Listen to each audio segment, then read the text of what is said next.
What's up, everybody? Welcome back to another great edition of No Love Philly, the podcast dedicated to artists, activists, musicians, comedians, performers, breweries, basically anybody that makes this city of Philadelphia and the surrounding area as awesome as it is.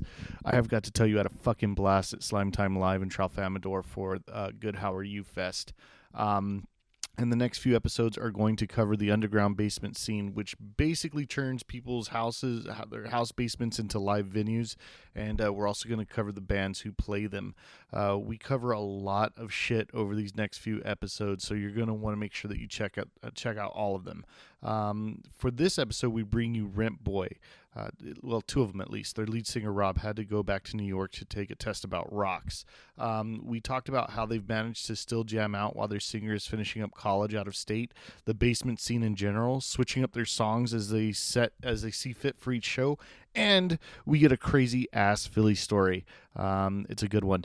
Also, we got a lot of footage from these shows. It came out grainy. I'm still trying to learn how to use this camera, but we still got a lot of footage, and enough that I'm going to try to make a mini documentary about the underground basement scene here in Philly. I've been looking through the footage, and I'm super excited about that, so make sure you keep an eye out for it. Special thanks to everyone at Slime Time Live and Trash Boy for inviting me out there to Hey How Are You Fest, Maddie for lending me his room to do interviews, even Trash Boy for lending me their stuff too to do these interviews, and to all the bands that performed. Without any further waiting, here is our interview with Rent Boy. Make sure to like us on Instagram, Facebook, YouTube, all of that. I am in a rush to get this published because it is Monday night. This fest ended on Sunday. But I wanted to make sure I at least left you all with one episode, so that you guys can kind of hear some of the things that went down. All right, here they are. Rent Boy, check it out.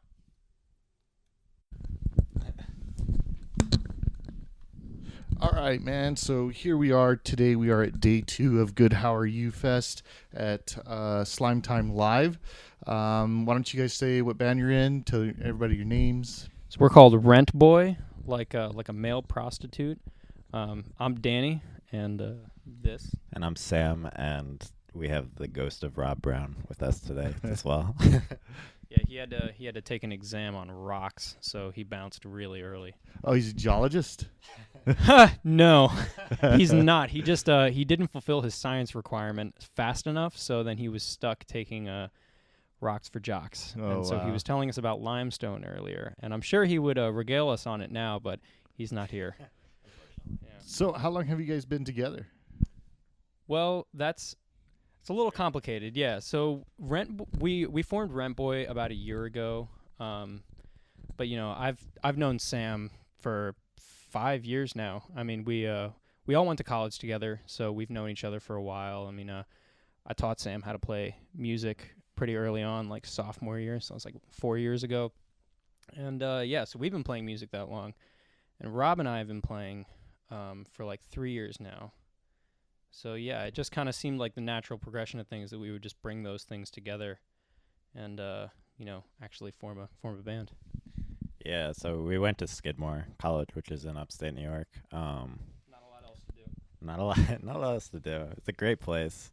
I mean, personally for me, I didn't start playing music until a couple of years ago, and then I just started like hanging around Danny and Rob, and I just kind of started picking things up and just kind of, I don't know, it's nice working with them because they kind of give me a lot of space to experiment, and not feel like any pressure to be some kind of, legitimate musician.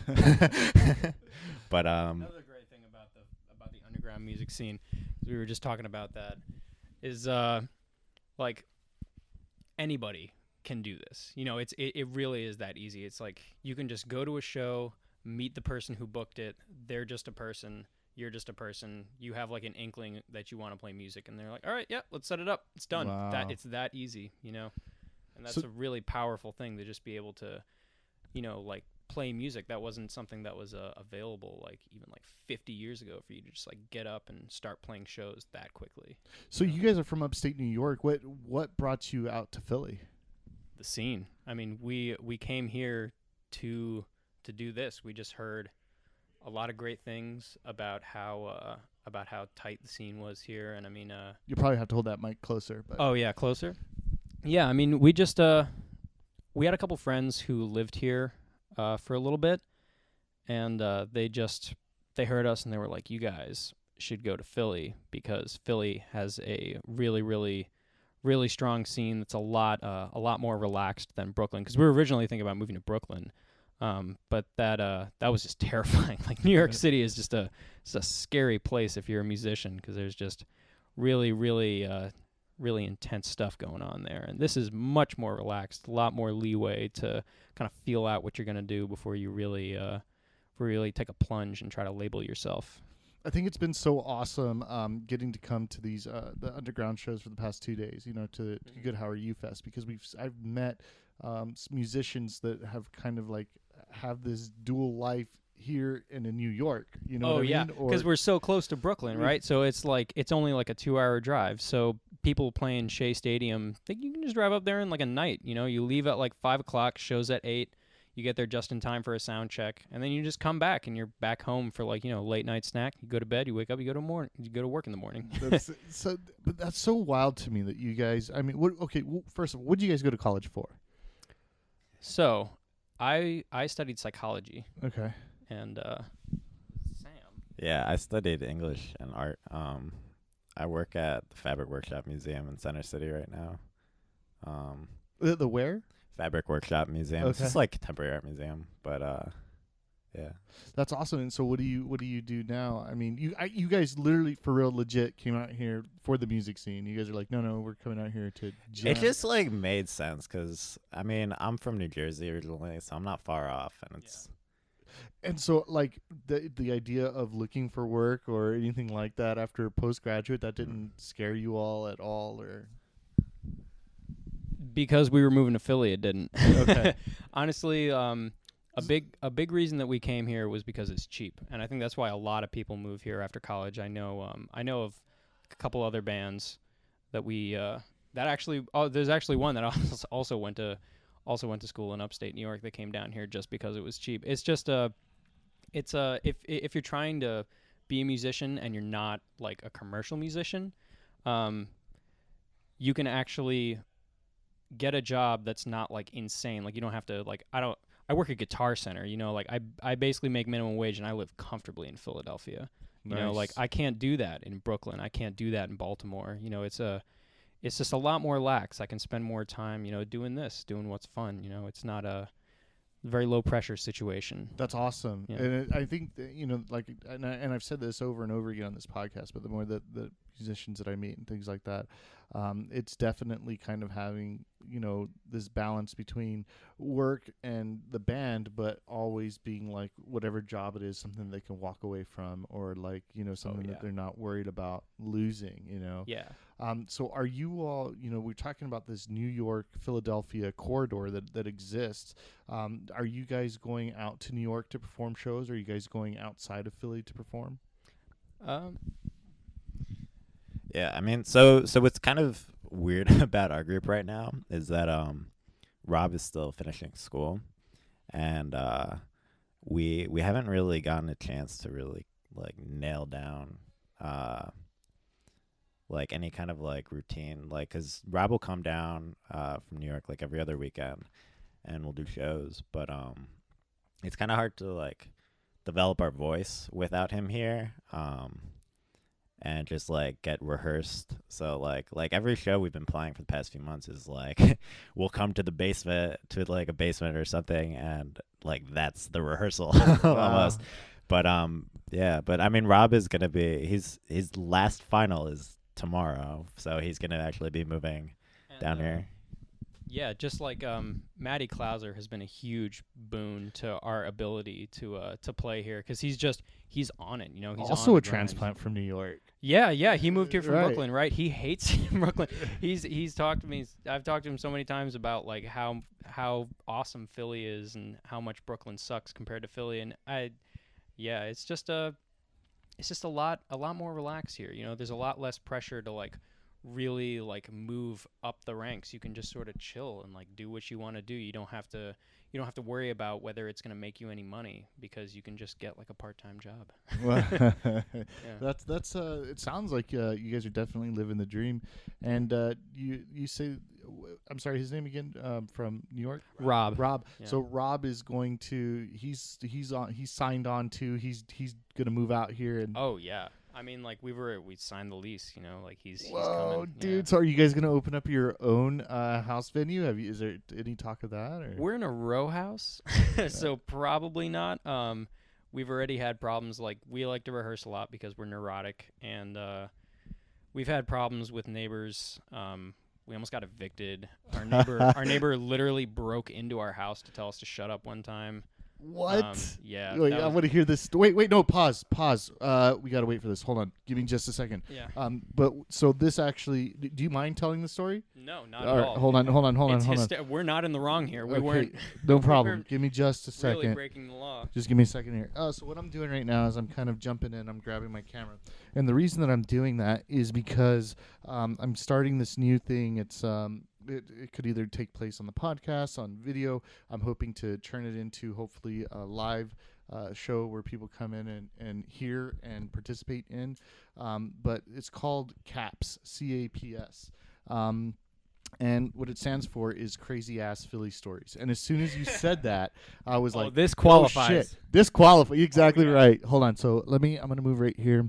I've just shot too many scenes right there. So I'm trying to keep it balanced. Give me just a second here. I think that's going to be perfect. All right. So what we're going to hear now is your Crazy Ass Philly story. All right, so everybody in Philly knows that there's a lot of row houses. We live in a row house. Obviously, everybody lives in a row house. Our neighbors on one side are very, very chill. They also play music. They don't play as loud as we do, but they do play. Then our neighbors on the other side, it's one old guy who's deaf, which is really convenient. But then the other guy, his nephew, is not deaf. And we made a deal with them, like, you know, we're not going to play late, whatever. One night, we got a little bit drunk, and we started playing at like 11 o'clock at night.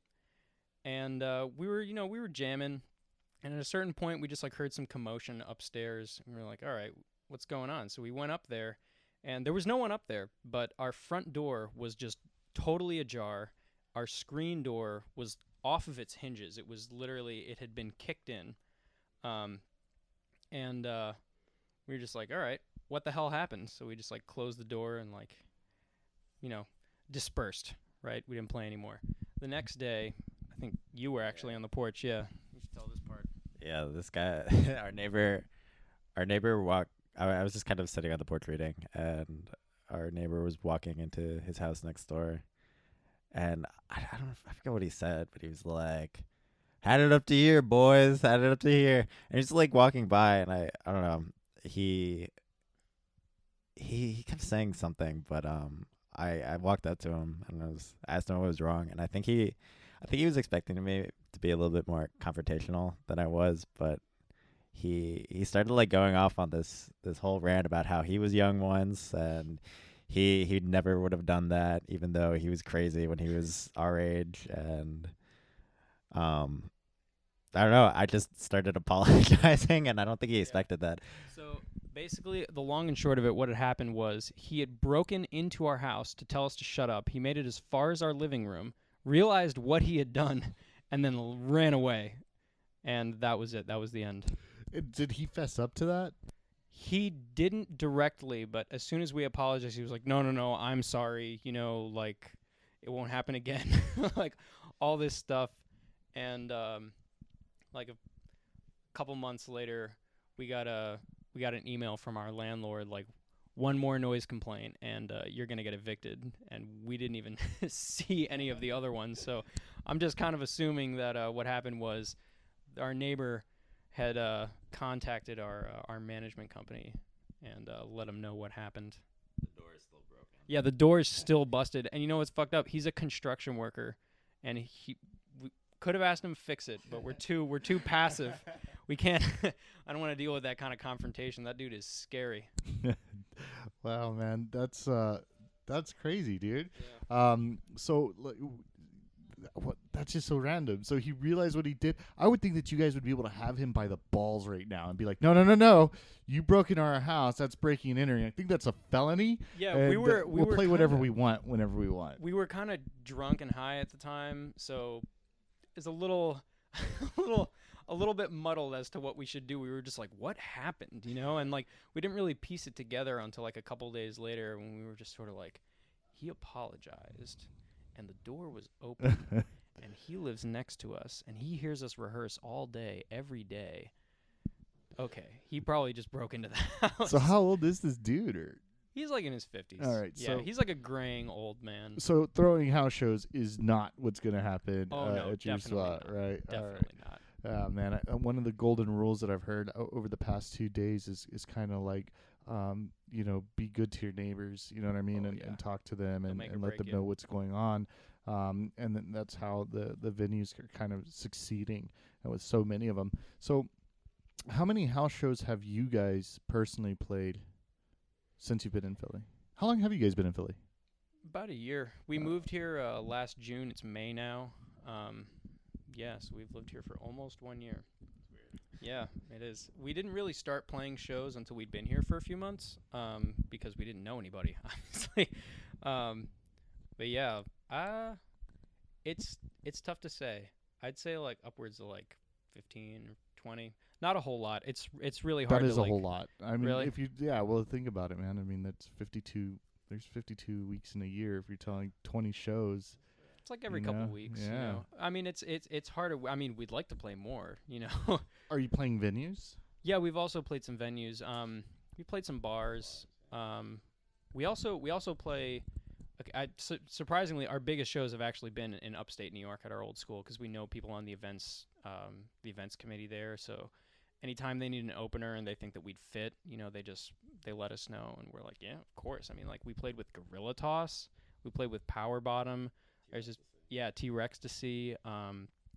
We played. There's this band up there called Candy Ambulance. Shout out to them. They've been a huge help getting just getting acquainted with like regularly playing shows. Like we've played with them a couple times, once in Philly, once in upstate New York, and yeah.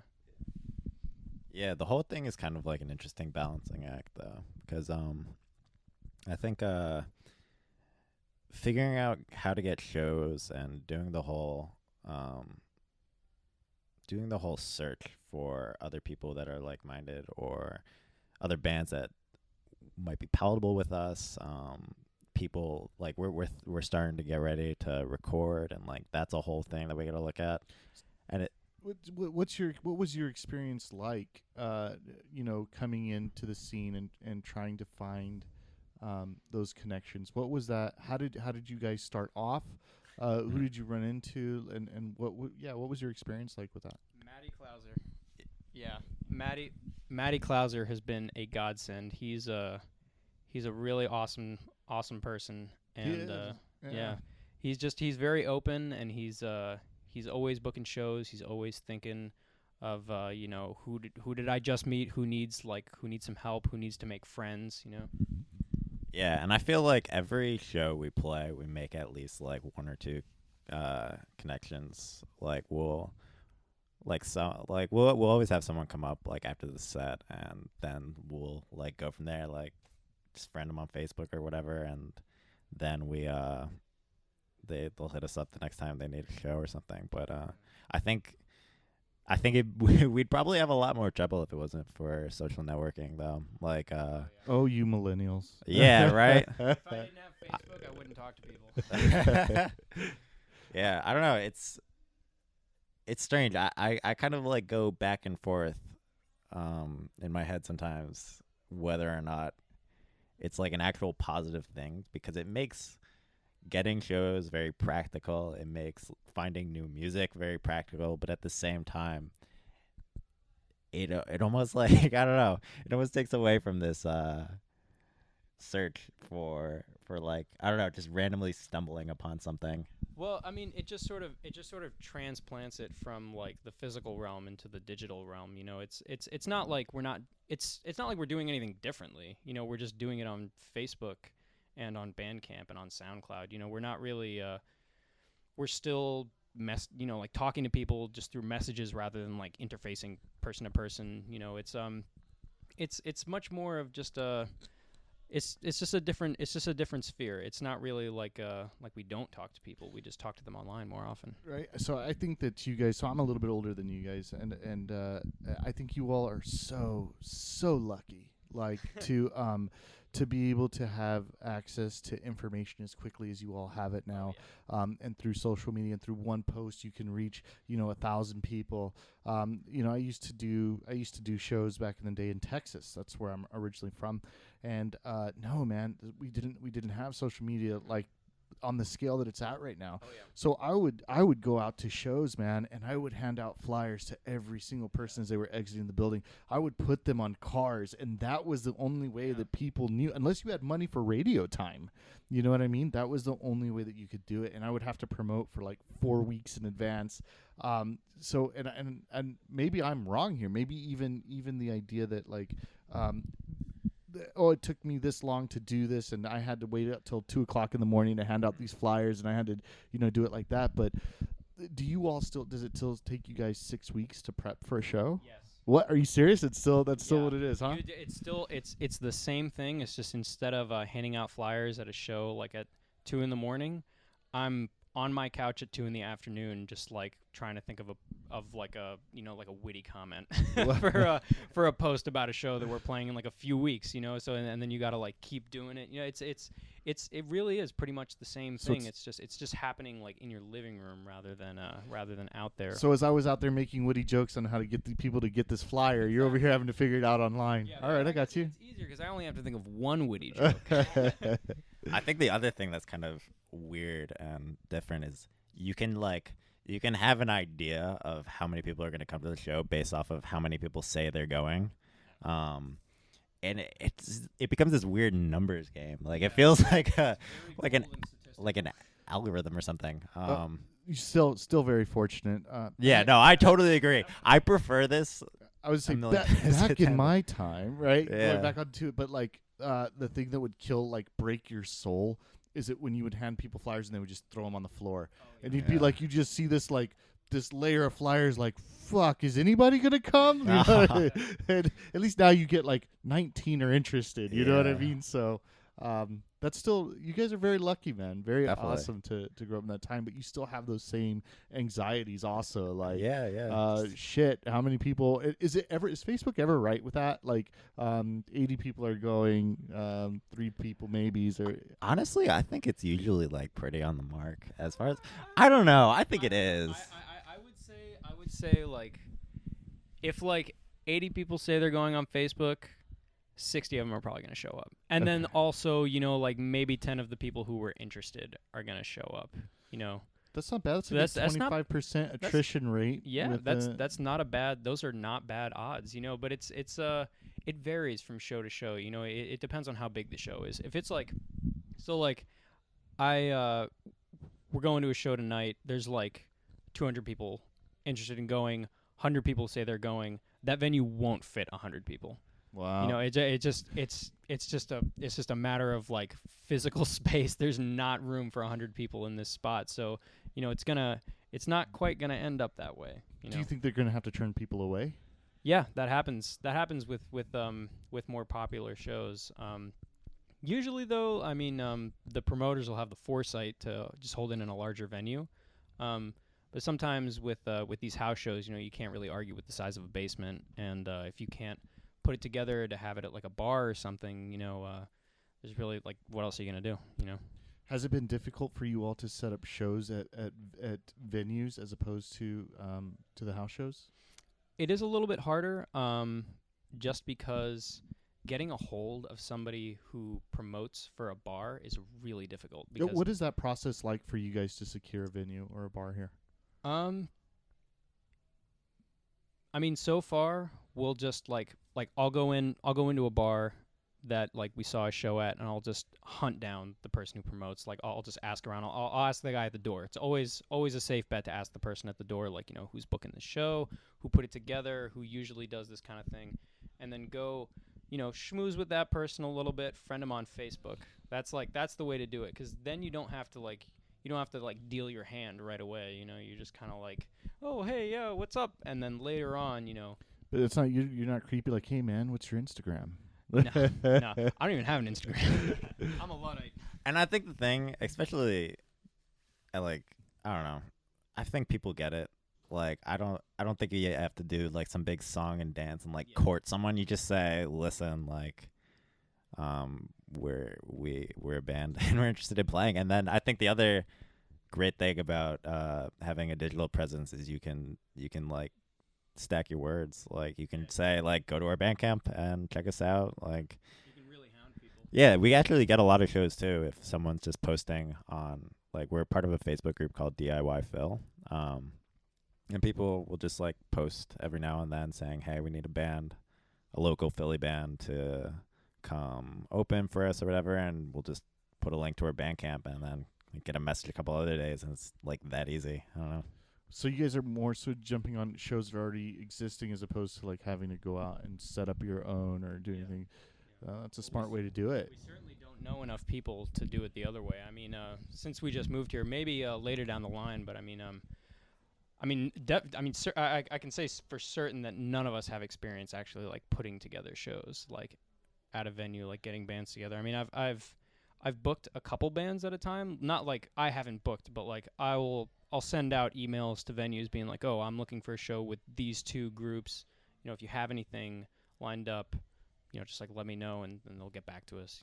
But and that works, huh? They're like, yeah, oh. I mean, sometimes it depends on it just depends on their availability. I mean, people do answer emails sometimes. If you send out enough, you're gonna get something. Right. That is the beauty of social media, is that it's just one click and you've just blasted tons of people with this opportunity, and a couple of them are bound to get back to you.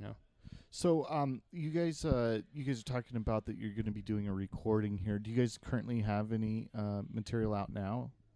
We do have a couple songs out that we recorded in the beginning of September with this guy Pt.1, who we met through actually a professor that we So we that had was when in we New were York. back at You school. guys recorded that? No, actually, he lives here in Philadelphia. Although I think he's moving to the Bahamas. He was like in the process. Nice. Okay. Yeah, he was like in the process of moving to the Bahamas because his wife is Bahamian.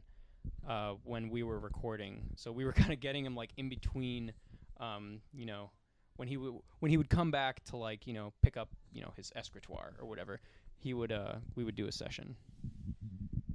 Yeah, and Pete's a really awesome guy, and I think it was a really huge help to us to have someone who's experienced in the scene kind of walk us through the recording process. Because I mean, we're young as hell, and like we're still figuring a lot of things out, and I think we're also still trying to find our voice as a group, which I think will be a lot easier when our singer / bassist is living here with us.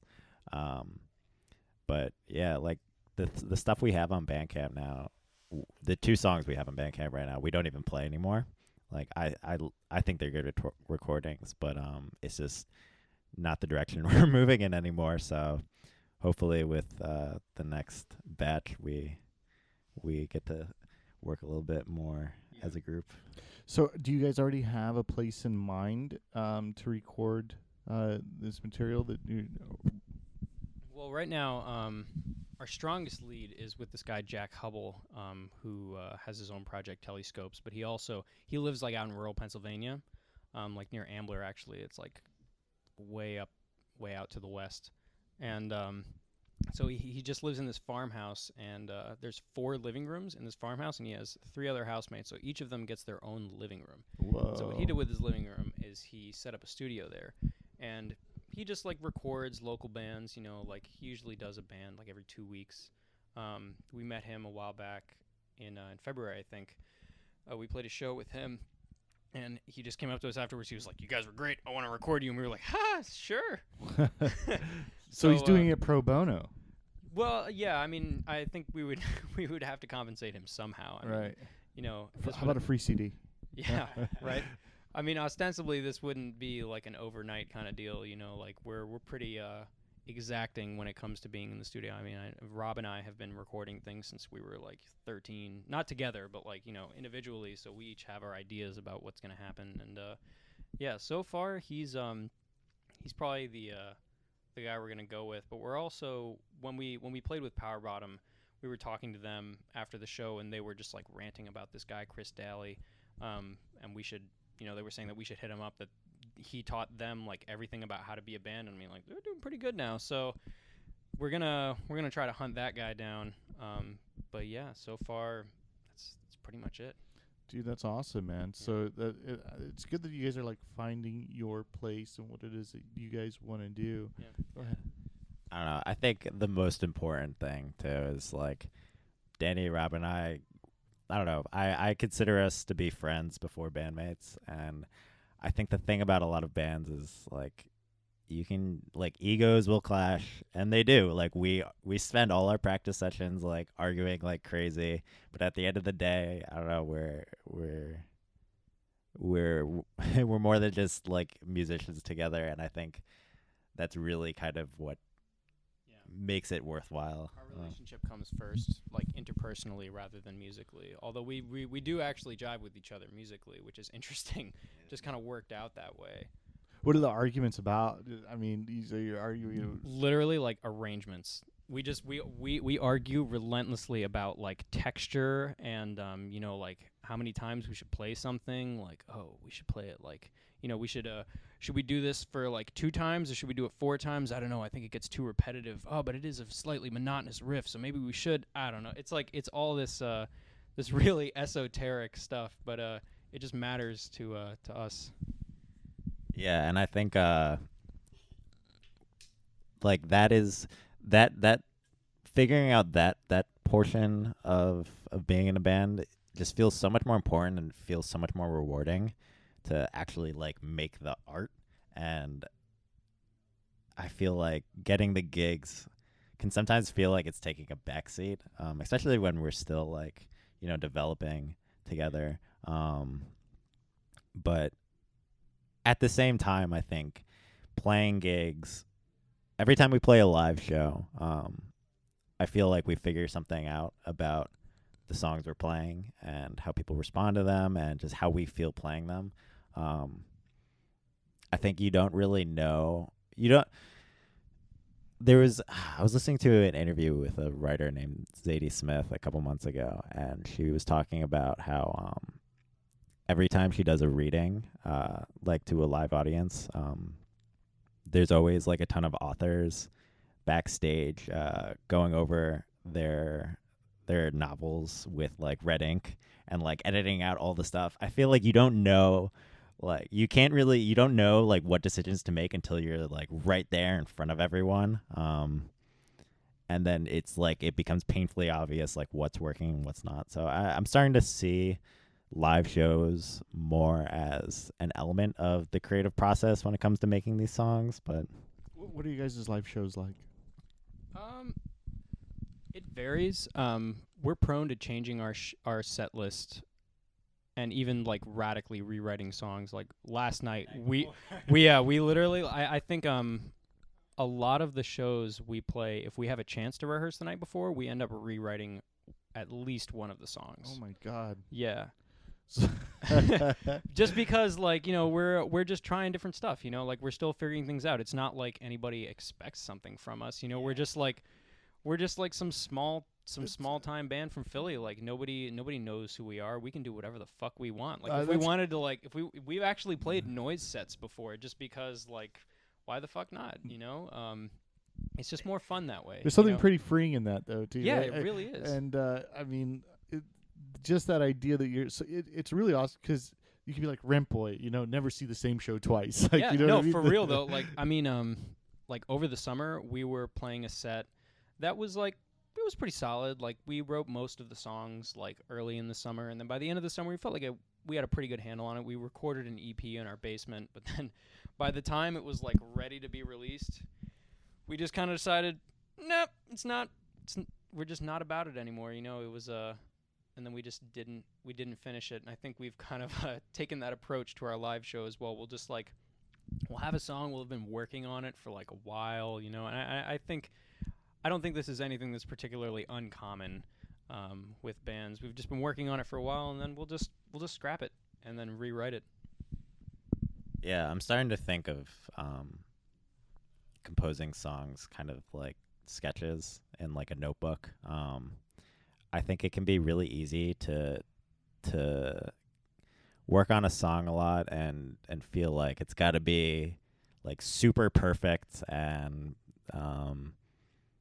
like I think you can fall into a black hole if you keep pushing and pushing and pushing one idea and then neglecting anything else that might be possible. Yeah, I don't know. I think just trying lots of different things is what bands have to do when or any artist when they don't have anyone expecting anything from them. Yeah. That's awesome, man. Yeah. It seems very like a very relaxed kind of area. You guys all seem like very relaxed dudes. What's the name of you We're guys? High strung at practice, relaxed everywhere else. Right? What's outside versus inside? Yeah. what's the name of your EP? Oh, what the hell is our name of our EP? I don't think we named it. Of the one that we didn't release, or the one that we're planning on recording? I guess on the one that you didn't release. The one that we didn't release was gonna be called "Divorce Yourself," because a lot of the songs. Because I think what happened was Rob was in a relationship with this guy, and it ended up not working out. And the dude was just like, he was so petty, and it just got Rob thinking about. And I'm sure if he was here, he would just snatch the microphone out of my hand. He was just thinking a lot about like marriage and like just the utter lie of marriage, and especially now that gay marriage has been legalized, like he was cogitating on it a lot, and so a lot of our songs were about like the farce of like He's like trying to get out of it so Yeah, bad. Like, yeah. no, I'm not doing it. I'm not Yeah, doing it. he He's like was every other dude. Like, Yeah. I'm not getting married, bro. Like, yeah, it's like it's just not gonna happen. Like, why would I even want this? It's stupid. Like, thanks, I guess. It's almost kind of like- it's almost kind of silly that you're interviewing Danny and I too, because we're Rob not even the real band. Rob is Rob. I mean, as far as making the music, we're all like we all split it 50-50-50. But as far as like the face goes, people are looking at Rob, and not only because he's the singer, but because he's very interesting. Yeah. He wears pretty eccentric clothes, and he just says the funniest stuff and just like kind of absurd things. He's pretty much like a live action cartoon, just All like right. as a human. So it's just kind of funny that you're talking to us right now about this band, because like it's just we're just like the Robettes, you know, like we're just here so that His backup crew, right? Yeah, we're basically just like the backup crew, and like we consult on the music, but like when it actually comes to like what we're doing, it's really Rob. You know? Wow. He's So like the whole I deal. imagine that type of personality like really comes out like during the live show. Oh, Um, definitely. He improvises a lot of his lyrics just on like how he's feeling. He's performed naked before. Yeah, we did a Halloween show, and he bought underwear like skimpy male underwear. He had to buy underwear because he goes commando. Yeah. Sorry, Okay. Rob. Yeah, sorry for saying this on public television, Rob, but yeah, and he wrote "shame" on his chest in bright red lipstick, and that was how he performed. Wow. Was that a basement show as well? Yeah, that was a basement Alright, show. That right was on.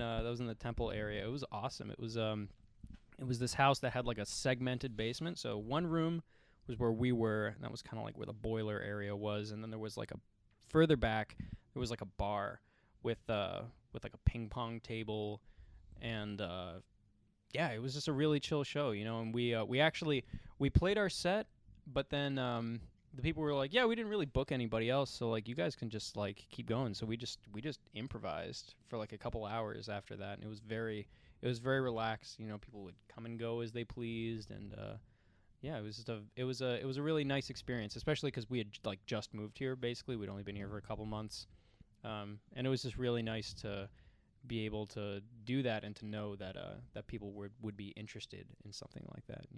That's awesome, man. So you guys should actually be called Rob and the Robettes. We always joke about that. We literally Rob and the Robettes. That's been tossed around for a year. That Wow, man. So that's awesome. So people want to get a hold of you guys. They want to, find out more about you. They want. Where can they do that? So you guys can like us on Facebook and get various check-ins from Rob that you may or may not understand. If you were honest with yourself, you wouldn't understand them at all. I certainly don't. I don't think he does either. But yeah, so we're on Facebook. We've got a Bandcamp. We're also people you can just friend us on Facebook. We're not totally unfriendly. Yeah. Also, is there anything else that you'd like to add? Show dates or anything like that you would like to push? Oh man, we're playing with Blessed really soon, but I'd have to check on my phone. They're a post-punk band. Really cool. Oh, great. So, but that's it's at Kung Fu Necktie. What's gonna happen with that place? I hear think that they're selling it, or the property I have owners no are idea. selling it, and I don't know. Good riddance. We've played there a bunch of times, and we never get paid. Really? The door keeps all of the money. Yeah. One time we were gonna get paid $17. That was between 4 bands. So we just let the touring band take it because $17 is basically just like a slap in the face for playing a 45-minute set, Right. And yeah, whatever. I mean, we've made some good friends there. I've met that's where we met Jack Hubble. That's where we met another friend of ours, Jacob Bruner, who's in a couple groups in the area. He's a really nice guy. Yeah, just it's a cool spot because a lot more touring bands go through there. I think a lot of the underground house venues in Philly are more just for the local groups. But places like Kung Fu Necktie, Ortlieb's, Bourbon Branch, Johnny Brenda's, those Everybody Hits, that's a big one. Everybody Hits, All Night Diner. Those are places where, but I guess All Night Diner is also a house venue, but that's one of the bigger ones. Wow, that's cool. Yeah, I want to check that one out too. All Night Diner. All Night Diner is awesome. They have really strong lineups pretty much every time. I mean, we saw Sad 13, Spirit of the Beehive, Pear. Fucking Pear came. They blew everybody's mind. If you haven't been to Everybody Hits, that's not a house venue, but it is DIY. It's just the guy who owns it. He's a friendly person. I've met him personally. I don't remember his name though. But yeah, a lot of that's one of the bigger DIY venues in Philly. Like Palm played there, and they packed the house. Yeah. Wow, man, that's awesome. Cool deal, man. So everybody can get a hold of you on Facebook, Instagram. Did I cover that? Yeah, we covered that. No Instagram. No just Instagram. Just Facebook for now. We're kind of All right. green, Okay. because we've really only been together for 6 months realistically, because most of our time together has been separated. So we're in a long distance band relationship. Well, cool deal. Well, I can't wait for Rob to get out here and for you guys to be able to do what you're doing, man. Thank you both for taking out time to speak with me. If there's anything that we can do in the future, you let us know, man. I hope you guys do well, all right? For sure, man. All right, man. Thank you. Thanks.